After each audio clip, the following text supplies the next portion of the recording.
Hi guys, I'm Tara and welcome. I am an intuitive starseed who helps people navigate their journeys on planet Earth.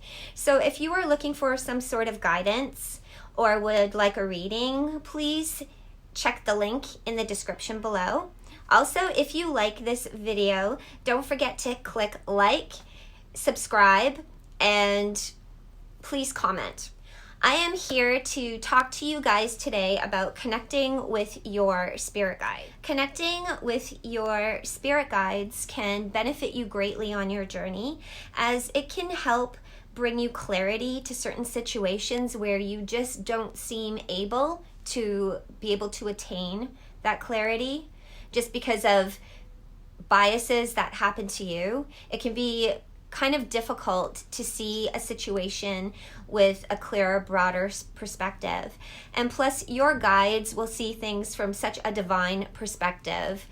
They won't steer you wrong. Connecting with your spirit guides can also point you in the right direction of where to go on your journey and can help you align more clearly with the reasons why you chose to incarnate on planet Earth. I'd like to talk to you about some things that you should be aware of.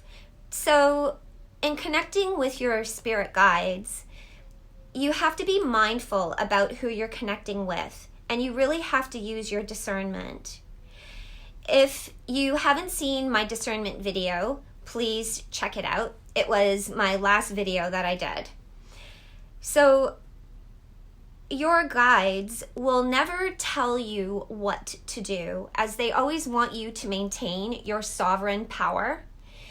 Also, they will never speak down to you or make you feel inferior to them, because they honor you.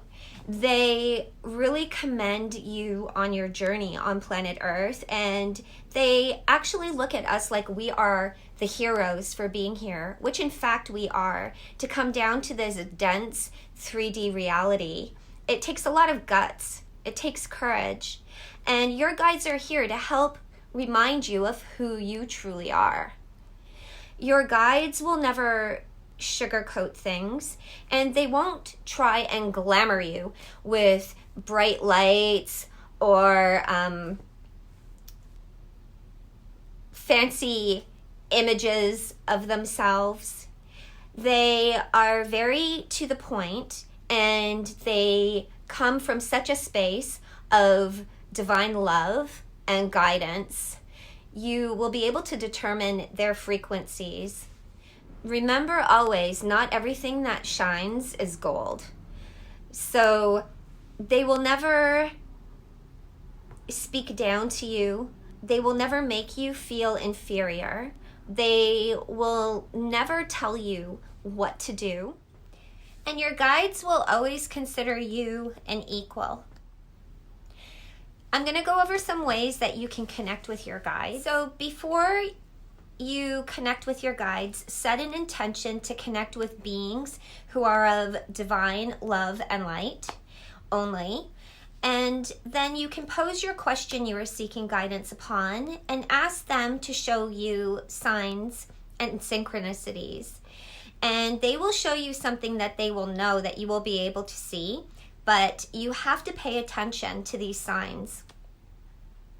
A sign might come through in the form of a song that you hear. It might be specific lyrics in that song that really stand out to you, or it might be in a sign that you see on the street, whether it be the name of a street or the name of a shop.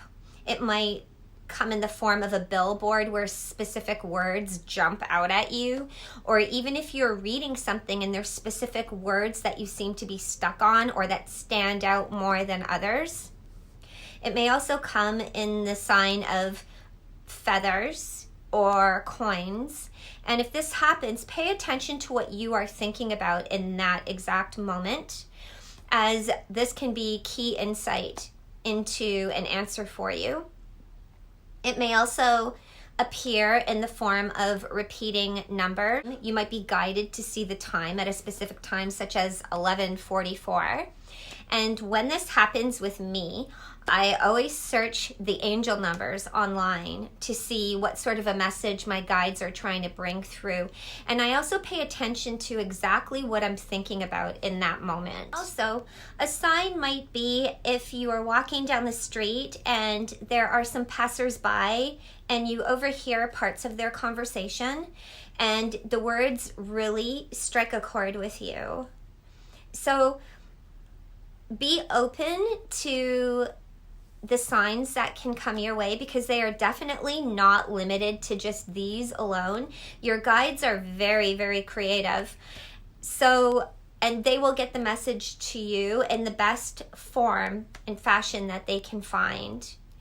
So be really mindful of the signs and synchronicities, and know that nothing happens by chance. Like, absolutely nothing happens by chance. So trust and know that your guides have heard you, and you definitely will receive messages from them. Also connect with your guides through meditation. So again, before you start your meditation, set an intention to connect only with beings who are of divine love and light, and use your discernment. You can also assist your meditation with sound frequencies. What I do is I use either theta or delta brain frequencies, and they help my brain frequencies drop into those frequencies where I will be more susceptible to hear my guides' communication come through. If you are a beginner, I would really go slow and easy with these frequencies, and just be patient and gentle with yourself. I would also be really mindful about certain videos on YouTube, and I wouldn't go for specific videos that have thousands upon thousands of views on these. Just use your discernment, really feel into it. And if the frequencies seem a little bit off, don't engage with it. Also, when you are in meditation, you can ask your guides. First, actually, I would envision your guides all around you and trust and know that they are there as this helps solidify the connection, the communication channels with them. So envision them all around you, trust and know that they are there, and ask them to come closer to you. So be mindful of the way your energy feels around your entire body. And then you can ask them to come a little bit closer. And then when you start to feel a difference in your energetic field, then you can ask them to stop. And then you can ask them to come a little bit closer. Don't ask them to come closer if you're not comfortable with this. Again, you have to use your discernment with everything. If something feels a little weird or you feel uneasy about anything, I would absolutely not do this. And then if you feel them closer, depending on how comfortable you are, you can also ask them to move away, and you can get acquainted with feeling their energetic frequencies that way. Also, another way to connect with your guides, which is very beneficial, is also practicing being in the now moment. So the guidance that I've received through Akashic record readings when I'm doing them for people from the masters, teachers, and loved ones is to become very present with your thought processes and to actually monitor your thought processes. So how they suggest to do this is to, first off, envision yourself rising up from your body, and you can pretend that you are a bird, or you can just envision yourself hovering above your body and watching yourself. And when I do this, I usually have a perspective of myself behind myself, sometimes above, but usually behind. And however way feels comfortable with you, you might even view yourself to the side. And then to allow your thought process just to take form. So just to watch your thoughts as they go by and not to judge them as good, bad, wrong, or right, just simply allowing them to be as they are. And in doing so, you will get more acquainted with your thought processes and what it feels like when you actually have a thought. And I say this and they say this because your guides and other beings can come through sounding quite like your own thoughts. And this happens because their frequencies are transmuted through your energetic field and also through your physical body.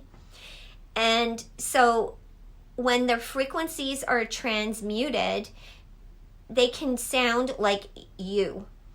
So after time, when you start to get used to hearing them, which you might mistake for yourself, but when you start to really get familiar and remember to become an observer to your thoughts, you'll know what's coming through from your guides or other beings as opposed to you. And initially you might think this sounds like you're having a conversation with yourself, because it really does. But not to think that you're crazy. This is a very high form of communication. It is the highest form of communication out there. And it will benefit you to become acquainted with this type of communication. Another way that your guides or other beings can try to form a connection with you is by flashing images of their faces in your mind. And when this happens, it's kind of similar to you dialing a phone number with you trying to get in touch with somebody. So they're dialing up your number, they're dialing up your frequency, and they're showing you who is calling. So just because this happens, it doesn't mean you have to accept the call. So when this happens with me, and if I get an uneasy feeling about something, I envision waves washing up on a beach, on the shore, and a big wave will come and then it will push them right out. Or I will automatically switch my thought process to something else. And sometimes they are persistent. They will keep trying and flashing these images of their face in your mind. However, if you do not want to speak, maintain your sovereignty, maintain your power, and just push their images out with occupying your consciousness with something else. So I hope this helps you guys connect with your guides on a deeper level, and it also brings some sort of clarity. Oh, one more thing I also wanted to mention is you may see images of beings and they tell you this is who they are. You might see images of the ascended masters. You might see Kali Ma, or you might see Kuan Yin, and you might believe this to be them. I have seen images of ascended masters, and from my own experience, I have used my discernment because I know that these beings try to wow you and glamour you, and they almost seem a little cartoony, these images, when they appear. So really, really trust your own inner guidance above all else. I have even had a vision of Jesus come to me in my mind, and I just knew within my heart that it was deception. I have also seen Archangel Michael, and I also felt that this was very, very deceptive. So you really have to use your discernment with everything. So again, this is not to incite any type of fear, but you have your discernment in your tool belt. So knowledge is key. And remember, there is nothing ever stronger than you out there or more powerful than you. Trust and know this to be true. So I hope this helps you guys connect with your guides. And thank you.